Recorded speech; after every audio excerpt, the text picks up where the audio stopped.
חונני, חונני, חונני השם, כי נבהלו עצמוי, ונפשי, ונפשי, נבהלו מאוד.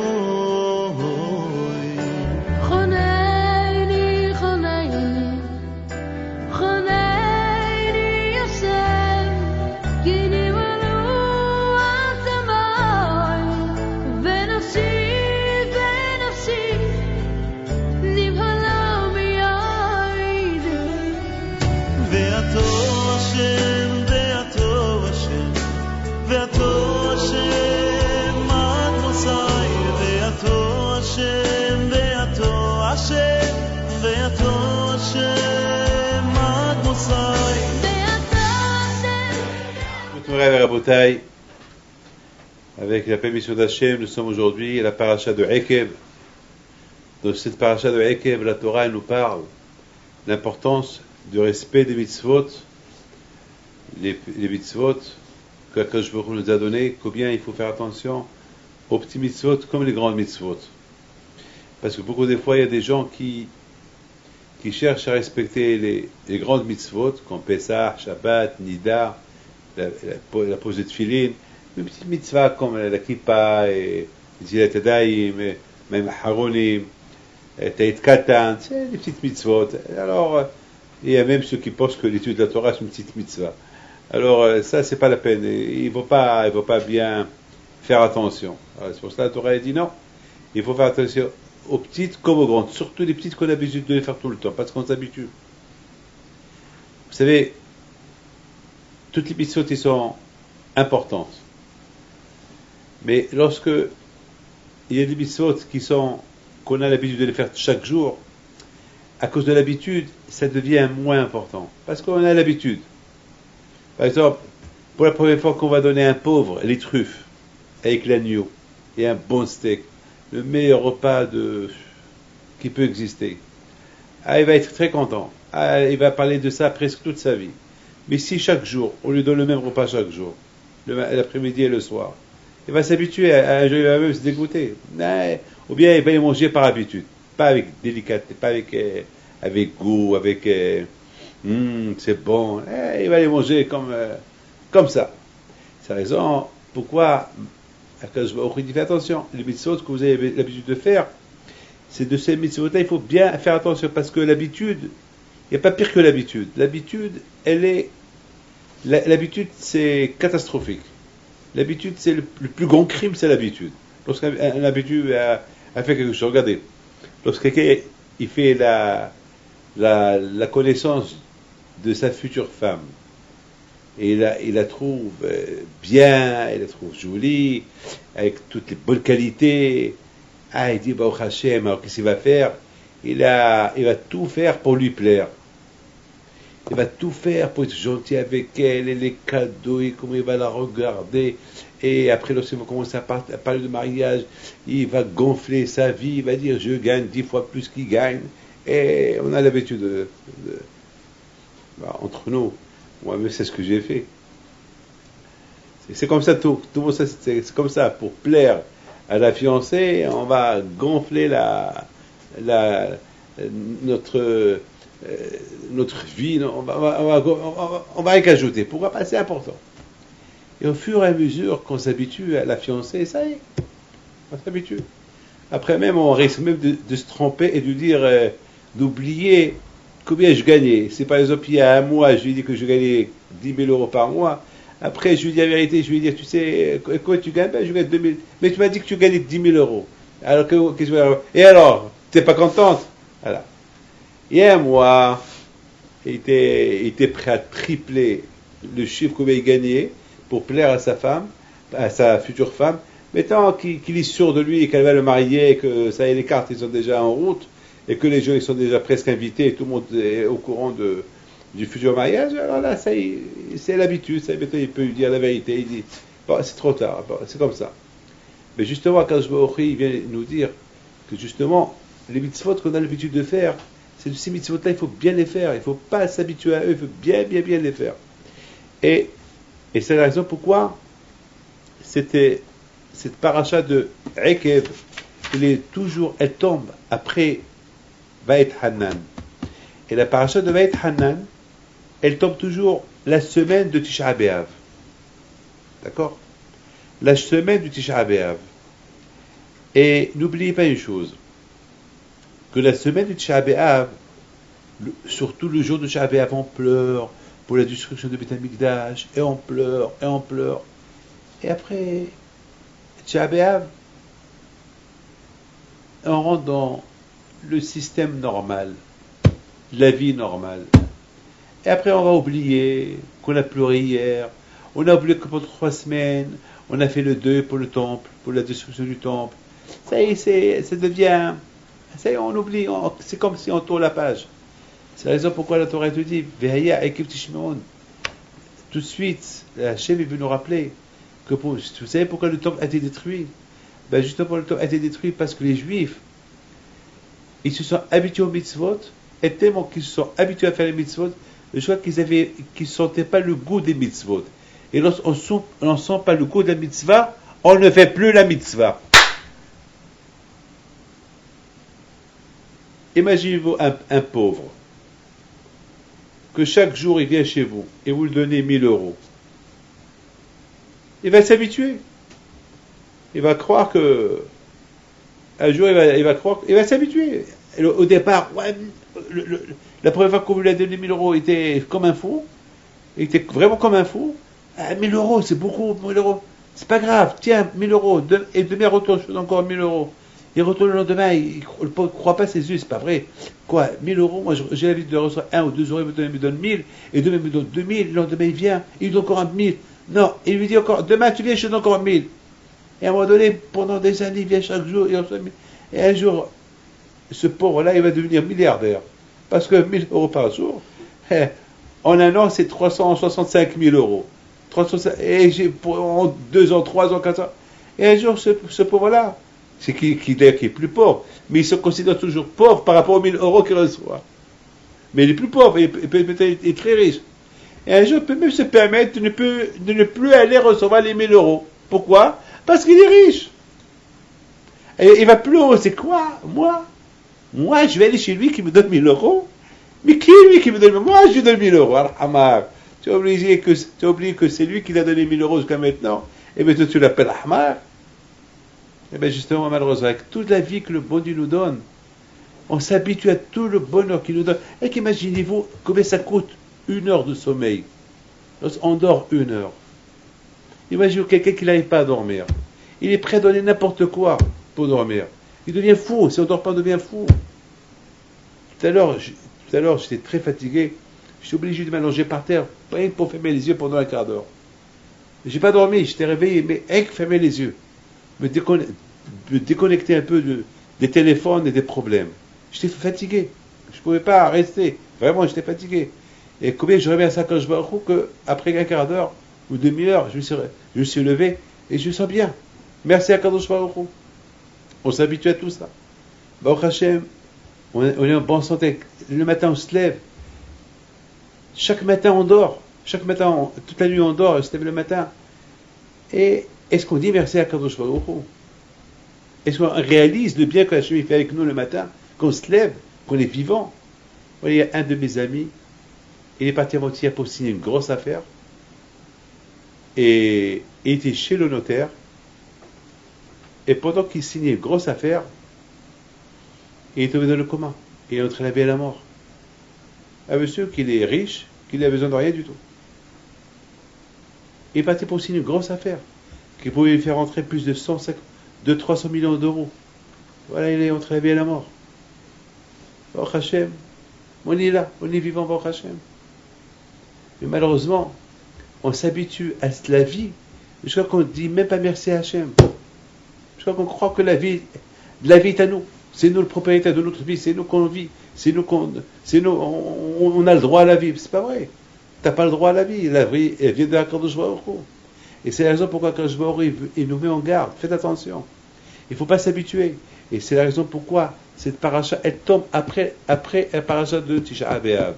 Parce que on a oublié, on s'est habitué pendant 3 semaines les larmes qu'on veille sur Tisha B'Av, et après, dès qu'on s'est habitué, après, une fois que Tisha B'Av est parti, on ne sent plus Tisha B'Av. Mais vraiment, les tzadikim qui sentent, c'est quoi Tisha B'Av, qui sentent la destruction de Beit HaMikdash, un jour après Tisha B'Av, ils jeûnent. Et même après Tisha B'Av, le chagrin de Tisha B'Av, il reste encore en eux.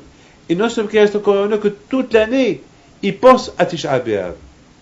Et la nuit, ils se réveillent à minuit, ils font Tikkun Hatzot. Ils s'assoient par terre, ils pleurent la destruction de Beit HaMikdash. Nous, on s'assoit par terre une fois par an. C'est tout. Mais les vrais tzadikim, ils s'assoient par terre chaque nuit, pleurer la destruction du temple. Ils lisent Tikkun Hatzot, une prière spéciale. Les vrais tzadikim.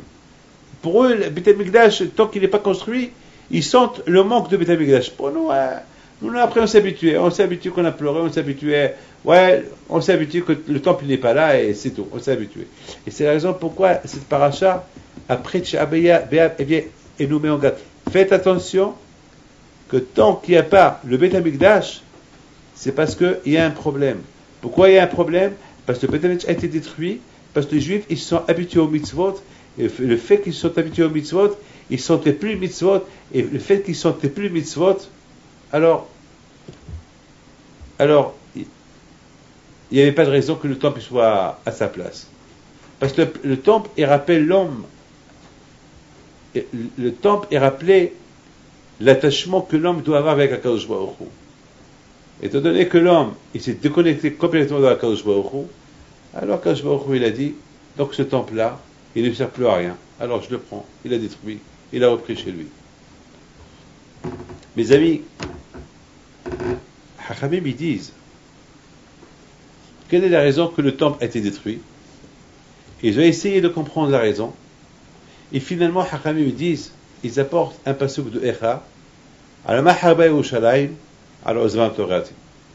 Ils ont délaissé la Torah. Maintenant, on pose la question, et je vous pose la question à vous, monsieur le rabbin, qui est là-bas au fond, qui est en train de me regarder. Comment vous comprenez que le temple a été détruit à cause de Bitul Torah, parce qu'ils n'ont pas étudié la Torah? C'est pas possible. On ne va pas dire que tous les Juifs n'ont pas étudié la Torah. C'est pas possible. Ils ont étudié la Torah. Alors comment le prophète il dit que le temple a été détruit parce qu'ils ont délaissé la Torah? C'est pas possible. On ne peut pas délaisser la Torah. Peut-être un qui délaisse la Torah, pas tout le monde. Eh bien, la réponse, c'est pas qu'ils ont délaissé la Torah. Il se peut qu'ils ont étudié la Torah, mais ils se sont habitués à la Torah. Et lorsqu'on s'habitue à la Torah, comme quelqu'un, on vient le matin à la synagogue, par habitude. Ça, on vient par habitude, parce que c'est comme le petit déjeuner le matin, c'est la tarte au beurre, voilà. Alors, imaginez-vous qu'un matin, tu te lèves et ta mère elle te fait un couscous. Hein? Imaginez-vous. Un matin, vous vous levez, au lieu de trouver des croissants et pain au chocolat ou un morceau de pain tartiné au beurre et avec de la confiture, et ben vous êtes trouvé Krilia ou Adam le Hout et le Boucha et tu vas dire à ta mère, maman, mais il est 7h du matin, c'est quoi ça? Il va te dire, bon, là c'est pas de nos habitudes, mais l'habitude c'est un petit déjeuner, c'est le croissant, voilà, c'est ça. C'est ça. Donc à Bretagne, il faut savoir que le matin, on s'habitue, on vient à la synagogue, c'est comme on mangeait un croissant. Non, il faut savoir que la prière du matin, c'est pas par habitude, je viens parce que le matin, c'est un moment que je me rapproche à Dieu, c'est un moment de me connecter avec Akadosh Baruch Hu, c'est de me charger dans la Emouna au Kadosh Baruch Hu. C'est pas ce matin c'est un nouveau matin, ce matin c'est pas comme hier matin. Non, c'est vrai que chaque matin je viens, mais chaque matin c'est un autre matin. Donc c'est parce que ce matin il aurait pu ne pas être un matin pour moi, j'aurais pu mourir. Donc si je suis vivant, c'est une autre vie. Donc c'est un autre matin. Et c'est la raison pourquoi la Torah dit Ve'aya et ketishmo, la Torah bien nous met en garde, faites attention. Les petites mitzvot que vous faites, il ne faut pas les faire par habitude. Il faut toujours les embellir. Toujours, il faut les faire avec amour. Les faire avec une importance. C'est pas comme le petit déjeuner que tu prends chaque matin. Parce que le petit déjeuner qu'on prend chaque matin, on mange par habitude. On a faim, on mange pas. Non, mais il faut, les mitzvot qu'on fait, c'est pas, mais qu'on les fait chaque jour, il faut pas les prendre comme habitude. Si tu les prends comme habitude, tu vas te dégoûter d'eux et tu vas plus les faire. C'est ce qui s'est passé au temple. Pourquoi le temple a été détruit? Parce qu'ils se sont habitués aux mitzvot, et le fait qu'ils soient habitués aux mitzvot, alors, après, ils les faisaient, mais sans goût, sans plus. Sans plus. Moi, j'ai expliqué une fois, les élèves de Rabbi Akiva, ils sont morts. 24 000 élèves de Rabbi Akiva. Pourquoi ils sont morts, 24 000 élèves de Rabbi Akiva? Hachamim disent, parce qu'ils n'ont pas l'onahagu kavod zevaz. Ils n'ont pas respecté l'un les autres. Moi, je me suis posé une question, c'est pas possible que les enfants, les talmidim, les élèves de Rabbi Akiva, qui étaient des grands tzadikim, comme Rabbi Shimon Bar Yochai, c'est pas possible, c'est grave de dire, ils n'ont pas respecté les uns les autres. C'est dur de dire ça.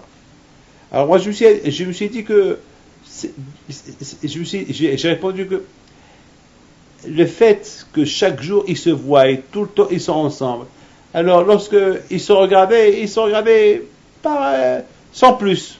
C'est pas apprécié. L'un n'a pas apprécié l'autre.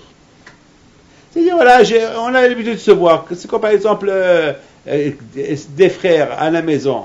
Les frères à la maison que chaque fois ils se voient, ils habitent dans la même maison.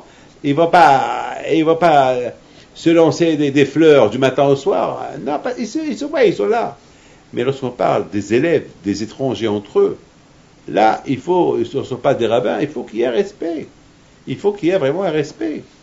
Et c'est ça, et c'est la raison pourquoi Hachamim, ils disent que pourquoi le temple a été détruit, et Hachamim, ils disent que le temple a été détruit justement parce que le Nahago Kavod Zebezé, parce que ils n'ont pas pourquoi le temple a été détruit? Parce que Osbam Torah, parce que ils n'ont pas donné l'importance à la Torah, cette Torah que grâce à la Torah on vit. Il faut sentir la Torah comme machou, comme quelque chose qui est nouveau, quelque chose qui est bien. C'est comme peut-être quelqu'un qui gagne de l'argent. Quelqu'un qui gagne de l'argent chaque jour, il compte son argent, mais on ne va pas dire que il s'est habitué, hier il a compté et aujourd'hui il ne va pas compter. Non, chaque jour c'est un nouveau jour, c'est comme ça.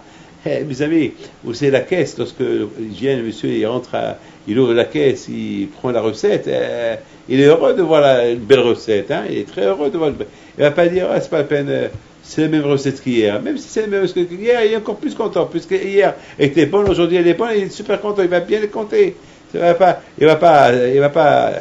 Alors, de même, pour l'argent, on dit pas c'est la même recette qu'hier, la même recette d'avant-hier, et il est heureux de les compter, de les mettre bien à ranger, séparer les billets, etc. Comme ça, la Torah, dans la Torah, il faut voir chaque mitzvah, comme ça dans la mitzvah, il faut voir chaque mitzvah comme une nouvelle recette, comme une nouvelle mitzvah, il faut bien la faire.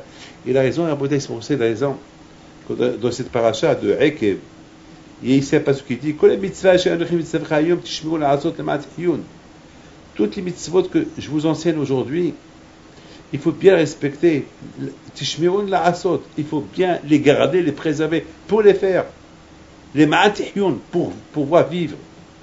Au bitem, au batem, et grâce à ça, vous allez, le bon Dieu va vous faire multiplier, et Hachem va vous donner Eretz Israël qu'il a juré à vos parents. C'est extraordinaire ce passouk-là. C'est un passouk extraordinaire. C'est-à-dire que Eretz Israël, la terre d'Israël, nous a été donnée avec une condition. La condition de respecter et de faire les mitzvot. Voilà. Parce que n'oubliez pas que les mitzvot, il y a des mitzvot de chaque jour, il y a des mitzvot qui sont liées avec la terre de Eretz Israël. Donc, pour pouvoir respecter les mitzvot qui sont liés avec la terre de Eretz Israël, il faut habiter en Eretz Israël. Donc, pour habiter en Eretz Israël, il faut respecter les mitzvot. Il ne faut pas s'habituer aux mitzvot. Les ma'atih pour vivre. Et vous multipliez. Au batem, virishtem. Les Juifs, ils étaient pendant 40 ans dans le désert. Et ils ont appris la Torah 40 ans dans le désert. Et ils ont étudié beaucoup de Torah. Ils ont 40 ans. 40 ans, ils n'avaient pas besoin, ils n'avaient pas de business, il n'y avait rien du tout. Ils étaient là, du matin au soir. Alors maintenant, Moshe Rabbeinu lui a dit maintenant, il faut maintenant passer à l'acte. Parce que dans le désert, il n'y avait pas beaucoup de mitzvot à faire. Parce que le manger tombait du ciel, il n'y avait pas de business, il n'y avait rien du tout. C'est pas Eretz Israël, c'est rien du tout. Donc il ne faisait pas toutes les mitzvot. Parce que il y a des mitzvot du business, il y a plein de mitzvot, mais dans le désert, il n'y a pas beaucoup à faire. Donc Moshe Rabbeinu leur a dit maintenant, vous allez passer à la pratique. Tout ce que vous avez appris jusqu'à maintenant, vous allez passer à la pratique. Maintenant, vous allez passer à la pratique. C'est la raison pourquoi Moshe Rabbeinu, alav shalom, il aura encore une autre fois répété toute la Torah. Parce qu'il y a un passage qui dit Tzedek, Tzedek, Tirdov. Il faut poursuivre la justice, la justice. Pourquoi la Torah elle dit 2 fois justice, justice? Par exemple, si j'appelle quelqu'un David, David, c'est suffit que je l'appelle David, il va me répondre. Mais lorsque je l'appelle David, David, c'est comme une confirmation. David, ça veut dire que vraiment j'ai besoin de toi. C'est-à-dire que si la Torah, elle dit 2 fois, elle répète une répétition 2 fois, il faut appliquer la justice, c'est que la Torah elle veut nous enseigner quelque chose. Laquelle?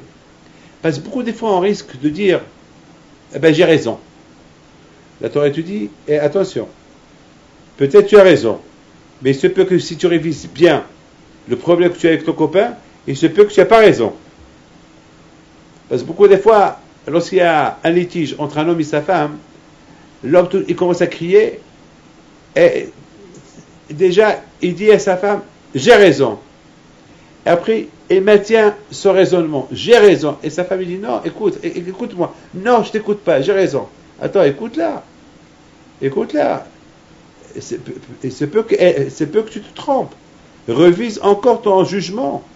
Il se peut que si tu révises encore ton jugement, tu penses un peu, tu donnes un peu ta tête à ce que ta famille est en train de dire, il se peut que tu vas voir que tu n'as pas raison. C'est elle qui a raison. Alors comme ça, tu évites les histoires. C'est ça la Torah. La Torah, elle ne veut pas qu'on se donne raison tout de suite. Parce que beaucoup des fois, à première vue, on croit qu'on a raison. Mais lorsqu'on revise la chose, on voit qu'on n'a pas raison. Beaucoup de fois moi-même, j'ai compris quelque chose, et lorsque je répète la chose 2 fois, eh ben, j'ai compris la vérité. Après, j'ai dit heureusement que je me suis trompé. Beaucoup de fois, ça arrive, on se trompe. C'est ça la Torah. Et surtout lorsqu'on s'habitue à faire la chose tout le temps, alors vraiment, c'est comme une récitation. Et vraiment, après, on la fait mal.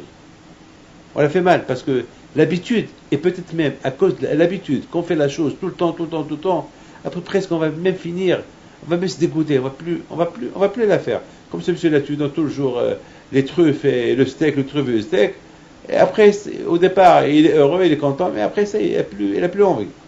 Il se dégoûte, il préfère rester sans manger que de manger les truffes et le steak. Là, c'est ça. Mais si on trouve toujours, on ajoute un petit quelque chose dans les truffes, on change le goût, le steak, on lui met un steak au poivre, après un steak à l'oignon, il y a toujours un changement, on renouvelle. Alors là, même que c'est toujours le steak et l'oignon, et les truffes, bon, il y a toujours un autre goût, ça passe. Mais c'est toujours le même, ça passe pas. De même, la mitzvah, Hachem, il veut qu'on fait la mitzvah, toujours on va faire un nouvel goût dans la mitzvah, la faire avec un peu plus d'effort, la faire un peu plus d'amour, la faire se lever un peu plus tôt, la faire avec enthousiasme, la faire avec ajouter un goût, à quelque chose dans cette mitzvah que pour ne pas que tu dégoûtes. Et c'est ça ce que la Torah dit ici. La Torah dit ici, quand la mitzvah chez Adrim Savechayom, Tishmiru Na'asot, quand je sais, pas cette mitzvah que tu fais, tu as l'habitude de la faire chaque jour. Alors, mais toi tu la respectes, demain tu ne vas pas la respecter, mais toi tu la fais, demain tu ne vas pas la faire. Alors qu'est-ce qui va se passer? Après tu vas la jeter.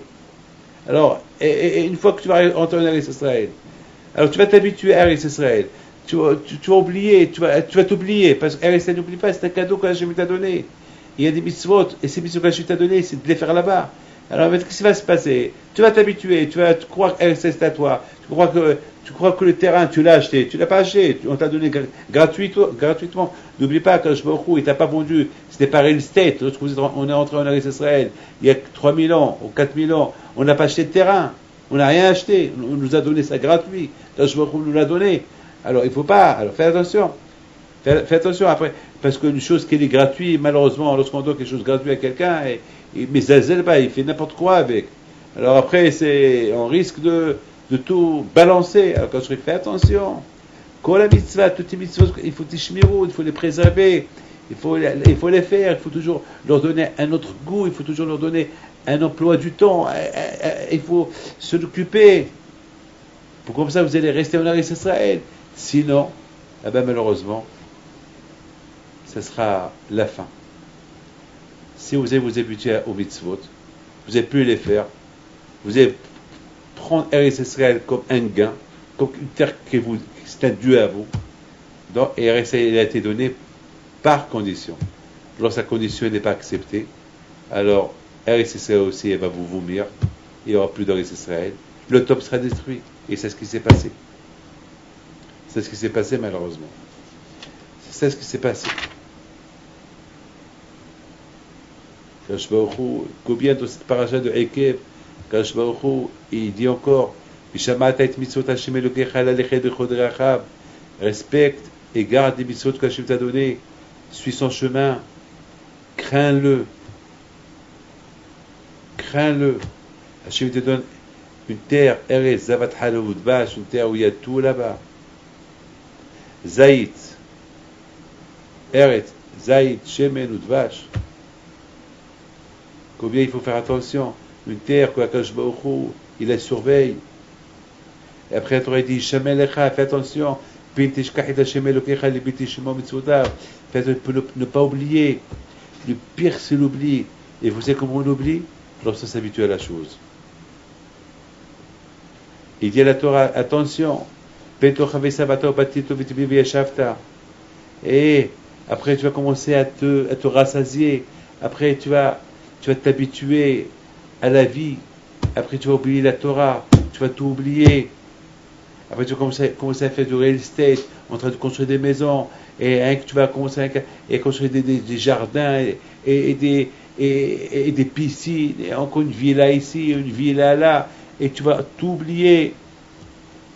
Et après, tu vas commencer à faire du business. Tu vas rien que penser qu'à l'argent, à l'or, et rien qu'au bétail. Après, tu vas dire, tout ça c'est à moi. Et tu vas oublier Akadosh Baruch Hu, ton Dieu, ce qui t'a libéré de l'Égypte et qui t'a donné la Torah. Parce que c'est l'habitude. L'habitude, malheureusement, c'est ce qu'elle fait. L'habitude, elle fait ça. L'habitude, elle va te faire oublier que Hachem, c'est ton Dieu. Parce que tu vas croire que tout ça, c'est ton Dieu. Tout ça, c'est à toi. Personne t'a aidé à le faire. Personne t'a aidé à l'avoir. Et tout ça, ça vient de l'habitude. Mes amis, il dit le pasuk dans Parashat Ekev, Al toma bil vavecha ba'atov Hashem elokcha otam lefanecha lomo biskatei ve'enei Hashem l'Eretz hazot. Il ne faut pas croire que tu as un zéro, tu as un mérite d'être en Eretz Israël. Sache que Hashem, il t'a fait un service. Tu aurais pu rester en Égypte. Mes amis, écoutez bien ce que je vais vous dire. On a lu dans la paracha de Hukat, on a vu que lorsque les Bnei Israël ont quitté l'Égypte, écoutez bien ça, lorsque les Bnei Israël ont quitté l'Égypte, ils sont restés dans le désert 40 ans. Ils devaient rentrer en Israël après 1 an et demi. Entre-temps, ils ont critiqué Eretz Israël et Hachem les a punis. Ils sont restés dans le désert 40 ans. C'est leur punition. L'équivalent des 40 jours qu'ils ont espionné les 12 espions Eretz Israël. Ils sont venus, ils ont commencé à critiquer, Hachem s'est énervé, et c'était le jour du Sha'ar B'Av. Il leur a dit, vous êtes en train de critiquer Eretz Israël, alors vous allez l'aimer un jour. Vous allez tellement l'aimer que non seulement vous êtes tellement l'aimer, c'est pour ça que pour vous, Eretz Israël, ça va être une partie de vous. Eretz va être détruite et vous allez la pleurer une fois par an. Ce sera votre punition. C'est critique ou la critiquer maintenant, vous allez payer pour ça.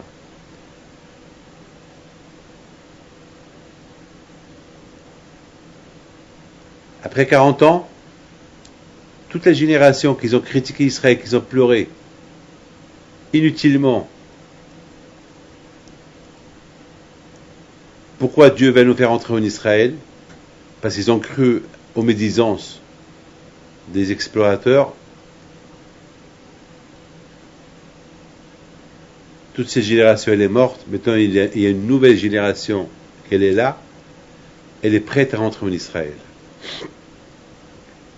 Il devait traverser Édom. Édom, c'est Esav. La terre de Édom. Parce que pour rentrer en Israël, ils étaient dans le désert de Sinaï. Il fallait maintenant rentrer en Eretz Israël. Pour rentrer, il faut passer Édom. Ils arrivent à Édom, la terre d'Édom, et Hachem, il a dit aux Juifs, il ne faut pas faire la guerre à Édom, parce que Édom, elle appartient à Esav. Ok? Ils arrivent, ils veulent rentrer, et le roi d'Édom, il leur dit, non, vous ne traversez pas ma terre. Et si vous traversez ma terre, je vous fais la guerre. Alors les Juifs, les pauvres, ils n'avaient pas le choix. Ils devaient faire un grand détour pour détourner toute la terre de Édom pour rentrer de l'autre côté et traverser Moab pour entrer en Israël. Un grand détour. Il fallait retourner tout Yamsouf. Oh là là, c'était horrible, terrible, fatigant. Et les Juifs, pour reprendre des forces pour partir, ils ont campé à la frontière de Édom. Et là, Aaron, il est mort. Aaron HaKohen. Et la question, elle se pose, pourquoi il est mort? Akash Baruch Hu a dit, il est mort parce qu'il ne fallait pas camper à côté de Édom. Parce qu'Édom, vous voyez comment il est rachat. Vous voyez qu'il ne veut même pas, c'est le frère de Yaakov. Esav, c'est le frère de Yaakov. Vous voyez comment il ne veut même pas vous soulager. Il sait que vous n'avez pas dû faire la guerre. C'est écrit dans la Torah que Édom, il est sorti avec son peuple jusqu'à la frontière de Édom. Il a dit aux Juifs, si vous rentrez dans ma terre, je vous fais la guerre. Parce qu'il savait que Dieu a interdit aux Juifs de ne pas lui faire la guerre. Mais ce n'est pas écrit Vaïr des femmes qu'il a couru derrière eux. Pourquoi? Parce qu'il savait que les Juifs, ils avaient l'interdiction de ne pas traverser sa terre. Mais ils n'avaient pas le droit de faire du forcing, rentrer dans sa terre, occuper sa terre et traverser sa terre. Mais si lui, il rentre chez eux, mais si lui, il leur fait la guerre au premier, là, les Juifs, ils ont le droit de lui faire la guerre. Mais là, et tant qu'il n'a pas fait la guerre, les Juifs, ils n'ont pas le droit de lui faire la guerre. Alors, maintenant, quelque part, il y a une question qui se pose. Je ne comprends pas. Pourquoi Aaron, il est mort là-bas, à la frontière? Les Hachamim, ils disent, il est mort, il ne fallait pas qu'il campe là-bas. Alors maintenant, je pose une question. Pourquoi Moshe Rabbeinu, il n'a pas dit aux Juifs, ne campez pas là? Moshe Rabbeinu, il sait que Esav, c'est un rachat. Le fait qu'il ne veut même pas donner à son aux enfants de Yaakov, qui sont ses neveux, qui sont des cousins, Édom et Esav, c'est des cousins. Il voit qu'il ne veut même pas lui donner, il ne veut même pas que les pauvres les soulager. Et eux, les Juifs, ils vont camper là-bas, il ne fallait pas qu'ils campent, il fallait qu'ils partent. Je ne comprends pas pourquoi Moshe Rabbeinu, il les a laissés camper là-bas, je ne comprends pas pourquoi. Moshe Rabbeinu, il aurait dû dire aux Juifs, vous voyez, quels cousins vous avez? Ils ne veulent même pas avoir pitié de vous. Allez, on ne va même pas camper à côté d'eux, viens, on se tire de là, viens, on va faire le tour. Et on voit que Moshe Rabbeinu, il a campé là-bas. Et parce qu'il a campé là-bas, qu'est-ce qui s'est passé? Aaron, il est mort. Alors, quelque part, c'est de la faute de Moshe que Aaron, il est mort. Parce qu'Akash Baruch Hu, il s'est énervé. On ne campe pas à côté d'un rachat. Que Dieu vous en préserve. Vous savez, on habite en France. Il y a beaucoup... La religion juive, elle n'est pas facile. Elle est très dure. C'est complètement le contraire de la vie française ou européenne. Par exemple, ce que les Français, par exemple, si eux ils mangent, ce qui est interdit de manger chez nous, et eux ils le mangent. Ça veut dire on a une religion un peu dure. Pas que la France, en Europe, dans le monde entier, le juif toujours il est un peu moboule et beaucoup des fois ils ne comprennent pas pourquoi ça c'est péché, ça c'est péché, ça c'est péché. C'est ça la religion. Lorsque j'étais une fois je traversais pour aller dans le, comment ça s'appelle, traverser la sécurité, j'avais la kippa, on m'a dit enlève la kippa. Je l'ai enlevé. Il m'a dit non, il faut poser la kippa sous la... J'ai dit monsieur, si tu kippa, c'est du tissu. Non, il faut qu'elle passe. J'ai dit il faut que je me déshabille aussi, j'ai enlevé mon pantalon. Il m'a dit non, pas le pantalon. J'ai dit alors quelle différence, le pantalon et la kippa? Regarde, c'est une kippa, regarde, je peux pas marcher sans kippa. Je peux pas marcher sans. Ça fait partie de ma tête. Je peux l'enlever, voilà. Regarde, touche là. Bon, la veste, je comprends. Même la veste, je comprends pas pourquoi il faut l'enlever. La veste aussi, c'est bon. Vous faites, c'est normal, je l'enlève. Mais, alors les sockets, je les enlève aussi. Non, surtout pas. Les sockets, il ne faut pas les enlever. Ah oui, parce qu'il ne veut pas toucher les sockets. Ah, pourquoi le kippa? C'est kippa parce qu'il veut m'ennuyer. Alors, il y a un autre policier qui lui dit, alors écoute, lâche-le. Hein. Tu sais bien que on touche pas à ça. Alors, mais alors lui-même, il a dit, il voulait m'énerver, il voulait m'énerver. Enlève la kippa. D'accord, je peux l'enlever pour qu'il voit, je peux rien faire. J'ai une bombe sur la kippa, peut-être. Mais une fois que j'enlève la kippa, il n'y a plus de bombe, c'est un morceau de tissu. C'est quoi ça? Pas facile, la religion. C'est très dur. Hein? Une fois aussi pour les tefilines. C'était une femme, j'ai dit non, vous ne touchez pas les tefilines. Elle voulait toucher. Je dis non, madame, vous ne touchez pas. Madame, vous prenez pas la vie. Je rentre pas. Apportez un monsieur qui touche les tefilines, mais pas vous. Et pourquoi? Madame, c'est quelque chose de sacré, c'est quelque chose de ça. Je veux pas vous laisser toucher mes tefilines. Ne me dites pas que vous n'avez pas vu. Vous êtes là depuis, ici en France, il y a des centaines de juifs qui passent chaque jour. Vous savez c'est quoi ça? Je voulais que Stam. Bon, c'est pas grave. Moi, un homme qui vient les toucher, pas vous. Ah ben, elle m'a mis de côté. Elle a vu que j'étais là. Il est venu un autre homme, il a compris que cette femme-là, elle veut se bagarrer, elle dire que madame, qu'est-ce qui se passe? Voilà, ben, il les a vus, ça y est. Alors, il les a encore refait passer. C'était des tefilines, c'est pas métallique, c'est rien du tout. Après, elle m'a regardé, je l'ai bien regardé, ça veut dire, on s'est compris. Elle a voulu rien que m'énerver, mais bon, c'est pas grave, c'est ça la vie. C'est ça la vie. Il faut savoir que, quelque part, la Torah, elle veut nous enseigner un enseignement extraordinaire. Que l'influence, c'est quelque chose de dur. Vous savez, même l'influence, c'est, même nous les rabbins, on peut être influencé avec la sviva, avec l'environnement. Le fait qu'on voit ce qu'on voit à Paris, ce qu'on voit à New York, on risque d'être inspiré, être attaché à cet environnement. Et malheureusement, l'environnement, il n'est pas juif. C'est un environnement qui n'est pas juif. Mais il faut s'adapter.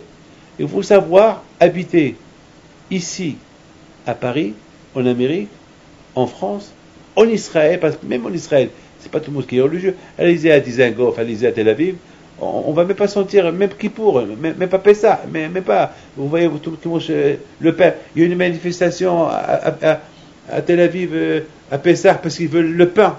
Les Juifs, ils veulent le pain à Pessah. Bon, c'est un pays démocrate, que je vous dise. Mais pour vous dire, ne croyez pas que c'est facile la religion juive, c'est pas facile. Mais il faut savoir s'adapter. Mais il faut savoir que c'est un travail dur, c'est un travail très dur pour s'adapter à vivre notre vie juive et ne pas s'influencer à la vie matérielle, la vie qui n'a aucun lien avec le judaïsme. Il faut vivre et juif et vivre dans un pays qui n'est pas juif et la vie qui n'est pas juive et ne pas être comme eux, ne pas être attiré par cette influence, c'est pas facile. Pas facile aujourd'hui. Regardez au Maroc par exemple. Avant, comment ça passait le mariage? Le mariage se passait cachère. En Algérie aussi, en Tunisie aussi. Mariage simple cachère. Aujourd'hui, malheureusement, le mariage, c'est à l'européenne. C'est des danses, c'est mixte, c'est hommes et femmes, c'est des dos nus, il n'y a plus de respect. Même les femmes qui rentrent à la synagogue, il n'y a même pas un respect à la synagogue. Il y a quelques temps, j'ai dans une synagogue, il y avait un mariage. J'ai dit à une femme, et tu es ici à la piscine ou tu es là? Tu es une synagogue, c'est la maison de Dieu. C'est quoi ça? Et je me suis dit, ça m'a énervé, j'ai rien compris. Je dis, attends, un peu de respect, parce que lorsque je suis rentré, elle cherchait à se cacher. Je dis, moi, je suis un être humain, mais tu ne caches pas du bon Dieu, mais le bon Dieu te voit. Ça m'a énervé, je comprends pas. Et je comprends pas aussi les rabbins qui laissent ces femmes-là rentrer dans ces synagogues-là. Je comprends pas. Je sais que c'est pas beau à crier, mais il faut crier. Il faut crier. Il faut que la femme elle arrive. Mais je pense que c'est pas de leur faute. Je pense que c'est pas de leur faute. Ils croient que c'est permis. Que Dieu préserve. Je pense pas qu'ils le font exprès. Ben met. Beaucoup de fois, il y a des femmes qui viennent me voir. Il faut voir dans quel état ils sont. Bon, grâce à Dieu, on a des vêtements ici, on a des manteaux, on a des blouses qu'on leur donne, qu'ils les mettent sur eux. Il faut voir au Brésil, en Argentine et au Mexique, comment ils viennent nous voir. Mais vraiment, ils se croient qu'ils rentrent à la piscine. Comment ils viennent? Ils savent pas. Pourquoi? Parce que c'est l'environnement. C'est parce que tout le monde s'habille comme ça. Alors ils pensent que les rabbins aussi. Une fois, j'ai dit à quelqu'un qui vient avec sa femme, et lui était en short, alors sa femme, là, comme elle était. Alors, bon, bien sûr, ils leur ont donné. Je lui ai simplement, posé une question. Je lui ai dit, tu m'imagines avec un short? Tu sais qu'il me répond? Et pourquoi pas? Voilà comment il me répond. Je lui ai dit, pourquoi pas? Je lui ai dit, ça te dit rien que si je me mets en short devant toi et je te fais une bracha? Il me dit oui. C'est-à-dire que les pauvres, c'est pas parce que c'est l'environnement, ils s'adaptent à l'environnement jusqu'à qu'ils croient que tout est normal. C'est la vie. Mais une fois qu'il change de méthode de vivre, là il va avoir honte. Là il va voir que c'est pas comme ça. C'est comme ça qu'il faut. Mes amis, à la maison, il y a les mezuzot à la maison. Je ne peux pas me permettre me promener à la maison comme je veux, parce qu'il y a la mezouza, il respecte la mezouza quand même. Il y a le nom de Dieu dans la mezouza. Donc, quelque part, Akadosh Baruch Hu, il dit au Bnei Israël, Edom, c'est Esav. Esav, ils ont une méthode.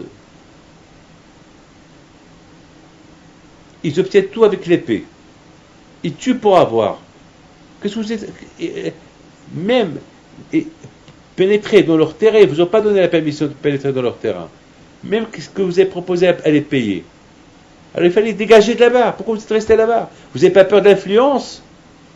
Être influencé de leur méthode, comment ils vivent? Et la preuve, voilà. Le fait que vous avez campé là-bas, Aaron est mort. Parce que le fait que vous avez campé là-bas, vous avez été inspiré de leur méthode. Vous avez été inspiré par leur Touma. Et le fait que vous avez été inspiré par leur Touma, alors au lieu que tous vous soyez punis, c'est Aaron qui est mort. Alors ma question se pose, pourquoi Moshe Rabbeinu n'a pas évité cela? Moshe il sait que camper à côté de Edom, c'est un risque. Ben, la réponse est que je pense que Moshe Rabbeinu alayhi shalom, il savait que c'était risqué de camper là-bas. Mais justement, il a campé exprès pour qu'il apprend au Bnei Israël. Vous voyez, lorsqu'on a un mauvais voisin, lorsqu'on a un mauvais voisin, c'est grave. On risque de s'habituer et risque d'être imprégné par son influence et vivre comme eux. Et là, ça va être grave. Je crois que Moshe Rabbeinu, il a préféré prendre le risque et camper à côté. Et même le risque que quelque chose va arriver, rien que pour qu'il sache l'importance de ne pas avoir un mauvais voisin. Toujours s'éloigner des mauvais voisins. Et j'ai reçu une lettre de quelqu'un il a investi pour habiter dans une rue, très belle rue. Ça a coûté beaucoup d'argent. Et il découvre que, une fois qu'ils sont installés là-bas, le voisin à côté, ben, ils ne sont pas dans le chemin de la Torah, ni rien du tout. Et lui, il a des enfants. Il m'appelle, il me dit qu'est-ce que je dois faire, Je dis, Rabbi David, mes enfants, ils sont encore petits, mais j'ai peur qu'ils vont se faire copains avec eux, et après, ils vont rentrer chez eux, c'est la télévision, c'est l'internet, c'est Facebook, et nous, on est un peu loin de tout ça, et j'ai peur. Déjà, eux, ils sont très cool dans la religion, ils ne font pas trop Shabbat, je lui dis, même s'il faut que tu perds, tu quittes là-bas. Tu quittes, va ailleurs. C'est ce qu'il a fait. C'est ce qu'il va faire. Parce que l'éducation des enfants, ça vaut des milliards. À quoi sert que je laisse à mes enfants des milliards et s'ils ne sont pas dans le chemin de la Torah? Ça sert à quoi? Donc quelque part, il a passé une expérience. Il a vécu une expérience, ce monsieur-là. Il a vu que cette expérience-là d'habiter à côté d'un voisin qui ne respecte pas ni Torah, ni mitzvot, ni Dieu, ni rien du tout, ça risque de porter préjudice à ses enfants. Si ce n'était pas un juif, c'est pas grave. Pourquoi? Parce qu'on sait.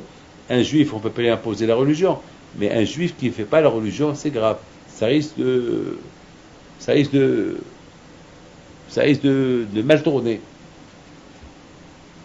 Parce que, vous savez, je me rappelle une fois, ici en France, tous nos voisins, ils ne sont pas juifs, mais je les respecte. Je ne vais pas leur dire Shabbat, il faut respecter Shabbat. Je sais que eux, ils n'ont pas l'obligation de respecter Shabbat. Mais moi, j'ai l'obligation.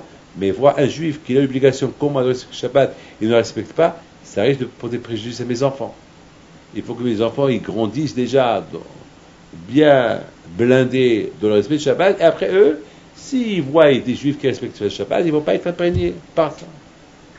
Vous savez, il y a une fille qui s'est convertie au judaïsme. Et était super gentille, était dans la Torah et tout. Malheureusement, je l'ai rencontrée il y a quelque temps, elle était loin de tout. Je lui dis quoi? Elle m'a dit mes beaux-parents. Elle dit Rabbi David, j'ai combattu mes beaux-parents, j'ai combattu mon mari, après j'ai cédé, je peux plus. J'ai été cédé. Ils m'ont dit ouais, tu es une arriérée, ouais, tu es ça, ouais, tu es sale juif. Des juifs qui appellent une fille convertie sale juif. Vous vous rendez compte? Alors que nous, on dit, c'est les non-juifs qui nous le disent. Et voilà, une juive qui dit à sa belle-fille, qui vient se convertir, elle dit, ouais, t'es un sale juif, tu es une ignorante. C'est quoi ça? Alors j'ai parlé avec elle, Donc vous comprenez ce que je veux dire? C'est la raison pourquoi Moshe Rabbeinu alav shalom, il a voulu que les Bnei Israël campent à côté de Édom, pour qu'ils apprennent que pour qu'ils apprennent que le fait qu'on a campé à côté d'Édom, qui est un mauvais voisin, quelque chose, il va arriver. Avec tout ce qu'ils ont fait un demi-tour. Ils sont partis de là-bas. Mais tant qu'il s'est passé, ils ont campé après à côté de Moab. Et ils ont voulu traverser Moab pour arriver plus vite en Israël. Moab leur a dit non, ne traversez pas. Et là, Hachem aussi, il a dit au Bnei Israël de ne pas faire la guerre à Moab. Parce que Moab, c'était la famille d'Abraham Avinu. Et qu'ils étaient les enfants de Lot. Maintenant, Moshe, qu'est-ce qu'il faut faire? Pars de là-bas. Qu'est-ce qu'il a fait? Il a campé. Moshe, tu as oublié ce qui s'est passé? Hier, tu as campé à côté de Édom qui t'a pas laissé traverser sa terre. Aaron, il est mort. Maintenant, tu campes encore à côté de Moab. Moab, c'est Baal Peor, c'est Shaim, il y a là-bas la débauche. C'est grave de camper à côté d'eux. Pourquoi tu campes à côté? Le contraire, ils ont campé là-bas, qui s'est passé un désastre. Les filles de Moab, ils sont sorties avec les garçons juifs et ils ont fait la prostitution. Et à Kachou, c'est un sur le juif, il y a eu 25 000 morts. Ah, je comprends pas. Oui ou pas? Moshe, rappelle-toi ce qui s'est passé. Les Juifs, ils ont campé à côté d'Édom. Et ils ont été punis. Aaron, il est mort. Pour que tu apprennes une leçon qu'il ne faut jamais camper, il ne faut jamais habiter à côté d'un mauvais voisin, pour ne pas qu'il te détourne de la religion. Et là, tu campes à côté de Moab, que lui, il est pire que Édom. Qu'est-ce qui s'est passé? Alors, je pense à Moshe Rabbeinu. Il sait encore qu'un drame il allait arriver. Et malgré tout, Moshe Rabbeinu, il a préféré camper là-bas. Pourquoi? Pour que les bénis, ils apprennent une double leçon. Camper à côté de quelqu'un qui n'est pas dans la Torah, ça peut être un désastre. Quelque part, beaucoup de fois, on apprend une expérience lorsqu'elle arrive deux fois. Moshe Rabbeinu, il a voulu montrer à Béni Israël une expérience deux fois. Édom et Moab. Voilà, camper à côté d'un mauvais voisin, voilà ce qui peut arriver. Maintenant, lorsque vous rentrez en Eretz Israël, make sure, soyez sûr de faire attention avec tous ces pays qui sont autour de Eretz Israël, qui tombent pas sur vous et vous influencez une mauvaise influence. Faites attention d'eux.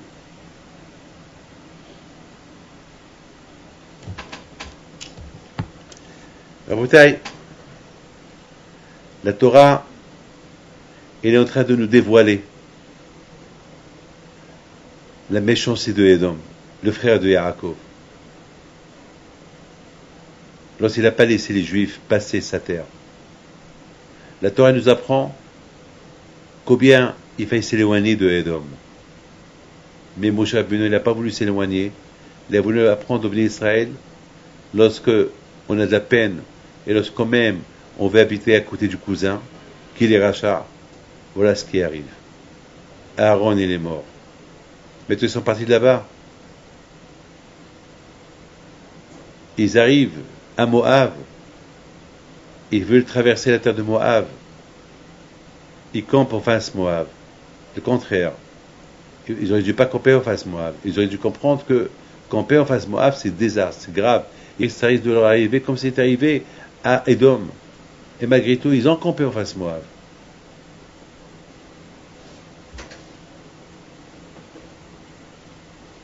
Malgré tout. Moshe Rabbeinu Alav Shalom, il a campé là-bas. Il a voulu montrer au Béni Israël, regardez, camper encore à côté des Dershaim, voilà ce qui va arriver. Effectivement. Les filles de Moab, ils sont sortis avec les garçons juifs. Et ils ont fait des fautes. Ils ont fait l'adultère, la débauche, l'arbre d'Azara. Et Hachem les a punis. Moshe Rabbeinu Alav Shalom, il a voulu montrer à Édom, on n'a pas peur toi. Et c'est important pour que les Bénis Israël sachent qu'on n'a pas peur d'eux. C'est pour ça qu'il a campé à côté d'Édom. Mais de l'autre côté, Moshe Rabbeinu, non seulement il a voulu montrer à Édom qu'il n'a pas peur d'eux, mais aussi il a voulu montrer aux Bénis Israël, camper à côté d'eux, c'est pas bien. Donc un double leçon pour les Bénis Israël. Parce que les Bénis Israël, il faut qu'on apprenne. On a besoin d'apprendre. On a besoin d'apprendre, pas avec apprendre, avec l'expérience. Pour ne pas qu'on a que des suppositions. Non, il y en a une expérience, voilà. Parce que beaucoup de fois, on a des suppositions, et des fois, il y a une expérience. Moshe a voulu qu'on passe, on vit une expérience. Vivre à côté d'un quelqu'un qui n'est pas dans la Torah, on risque de s'habituer et croire que c'est comme c'est ça la vie. Beaucoup de fois, je me rappelle au Maroc, les gens ils sont venus en France, ils sont venus avec des foulards, avec des bien habillés, très tsniot, avec pudeur, et à force d'habiter en France, à force de voir l'environnement, ils ont commencé un peu le foulard, le lever un peu, après ils l'ont levé un peu au milieu de la tête, après ils l'ont enlevé, après ils ont enlevé la petite veste, et après encore ils ont enlevé un peu la chemise, et après ils ont enlevé la chemise. Et après c'est le dos nu. Voilà, l'habitude. On doit combattre l'habitude. Notre vie, elle n'est pas comme les autres. C'est vrai, les autres, je voudrais raconter une petite histoire que je respecte toutes les religions, mais simplement vous dire que lorsque j'entends ce qui se passe dans les écoles pour le tchador et tout ça, eh ben, je les respecte. Ils veulent respecter leur religion. Pourquoi pas? Pourquoi on va leur dire non, tu n'as pas le droit, il faut enlever ton tchador, il faut enlever ton... Non. Est-ce que nous, on ne veut pas qu'on nous dise enlever la kippa? Il ne faut pas, c'est le respect. C'est le contraire, moi je suis pour le respect. On veut pas, on nous dit il faut s'intégrer. S'intégrer, comment on va s'intégrer? Où on va s'intégrer? C'est impossible. Un juif va s'intégrer où? Un juif ne peut s'intégrer que dans sa religion. C'est tout. Il ne peut pas s'intégrer dans la vie, où on vit. C'est impossible. Pourquoi au Maroc on s'est intégré? Non. Les Marocains nous ont respectés. En Algérie, en Tunisie, on s'est intégré. Non. Ils nous ont respectés. Il y avait un respect. Le contraire, il y avait un respect. Mais je me rappelle, au Maroc, à Kippour, le roi du Maroc, il venait à la synagogue recevoir une bénédiction. Il nous respectait. Je me rappelle. Quand j'étais jeune au Maroc. Jusqu'à maintenant d'ailleurs, dans les synagogues, au Maroc, on le bénit. Ici en France, on bénit le président. Lorsque les Juifs qui habitent en Tunisie, ils bénissent le président tunisien. Et s'il y a des Juifs qui habitent encore en Algérie, 100% à leur synagogue, ils bénissent le président algérien. Et c'est comme ça. Et lorsqu'on est en Angleterre, on va bénir la reine Elisabeth. Et c'est comme ça. Il faut respecter, parce qu'ils nous respectent et ils respectent notre religion. Alors nous aussi, non seulement qu'on les respecte, on les bénit, on est reconnaissant. Moi toujours, je suis reconnaissant que la France m'a accepté. Je les bénis. Je les bénis pour deux choses. D'un côté, je les bénis parce que on ne me gêne pas dans ma religion. De l'autre côté, je les bénis parce qu'on m'a accueilli. Et un remerciement à faire. Et bien justement, Rabotaï, mais je fais attention. C'est pas parce que on me respecte et parce que on me laisse faire ce que je veux, alors je fais attention. Justement, c'est ça le drame. C'est parce qu'on me laisse faire ce que je veux, je risque de m'habituer et je risque de, après, tomber. Pour ça, il faut que je suis vigilant, faire attention, tout le temps, pour ne pas que je m'habitue au mitzvot, parce que si je m'habitue, hop, ça sera, vous savez, malheureusement, il y a beaucoup de fois, je m'excuse de vous dire ça, je m'excuse, hein. Il y a beaucoup de fois, dans des bureaux, il y a des femmes, des hommes, tout le monde qui travaille, et beaucoup de fois, ça peut arriver que, à force de voir un monsieur qui est marié, à force de voir la secrétaire ou la femme qui travaille dans ces bureaux-là, à force de la voir, il peut tomber amoureux d'elle. C'est l'habitude. Et un jour, lorsqu'il va lui déclarer son amour, il lui dit, mais tu es fou, mais je suis marié. Mais toi aussi tu es marié. Malheureusement, et si vite il ne faut pas un stop à la chose, ou c'est la femme qui quitte le travail là-bas, ou c'est l'homme qui quitte le travail, ils peuvent tomber amoureux l'un à l'autre, et c'est l'habitude. L'habitude, c'est grave l'habitude. L'habitude, c'est l'habitude de voir quelque chose tout le temps, ça peut être catastrophique. Et c'est la raison pourquoi Rabotai, Moshe Rabbeinu alav shalom, il a voulu enseigner au Bnei Israël. Regardez, le fait que vous avez traversé Édom, que vous avez campé à côté d'Édom, vous avez vu sa méchanceté, qu'il n'a pas voulu laisser rentrer, il est venu vous faire la guerre, et malgré tout, et vous avez campé à côté de lui, regarde les dégâts. Les dégâts, l'influence de Édom, la méchanceté d'Édom, elle est arrivée jusqu'à chez nous, et on a perdu à cause de ça à Aaron. Et au lieu, et justement, Moshe a dit, je l'ai fait exprès, pour que vous sachiez, pour que je vous apprenne deux choses. Première chose, Édom qu'il a frimé, voilà, ils sont nous faire la guerre. Et pourquoi il n'a pas fait la guerre? C'est parce qu'il a eu peur de nous. Et en plus, on a campé. On a pu lui dire, non, tu veux faire la guerre, sors de chez toi, fais-nous la guerre. Il n'a pas fait. Parce que lorsqu'on suit le chemin de la Kadosh Baruch Hu, on n'a peur de personne. Mais il ne fallait pas qu'on campe. Il fallait partir de là-bas tout de suite. Parce que rester à côté de lui, c'est l'habitude, c'est un non-guerre, c'est l'habitude. Une fois qu'on s'habitue, eux d'un côté et nous d'un côté, on va devenir des copains, et Shalom, on risque d'apprendre de leur méthode, de leur influence, être influencé par leur vie. Et c'est grave. Et pour nous réveiller, il a prié à Aaron. Mais ils ont fait un demi-tour. Au lieu qu'ils font pareil pour Moab, qui ne s'arrêtent pas là, qui ne campent pas là-bas, ils ont continué. Et les dégâts, ils étaient graves, ils étaient grands. Et là aussi, mon chapitre, il a voulu leur apprendre, vous voyez, que il faut vraiment que vous sachiez que C'est pas que c'est une coïncidence que Aaron il est mort à Edom. Non, lorsqu'on campe, lorsqu'on a un mauvais voisin, c'est grave. Parce que on aurait pu dire oui, peut-être c'est une coïncidence que Aaron il est mort. C'est pas à cause des ma'asim de Edom qu'ils ont influencé les Bnei Israël, que à cause de ça, les Bnei Israël ont été punis et Hachem a pris à Aaron. Non. C'est pour ça, Moshe Rabbeinu dit, regardez la deuxième fois, on campe à côté de Moab, voilà ce qui est arrivé. Ça veut dire qu'il faut s'éloigner. Donc à Botaï, Moshe Rabbeinu alav shalom, il nous enseigne combien on doit être vigilant.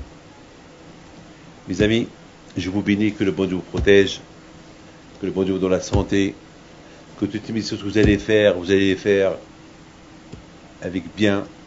Prenez soin de vous pendant ces vacances et que Dieu fasse que, B'ez Hashem, on verra un jour Mashiach, la construction de Beit HaMikdash, si Dieu veut, et B'ez Hashem, que Hashem vous protège. Amen, Karatzon, et bonnes vacances et bon retour chez vous.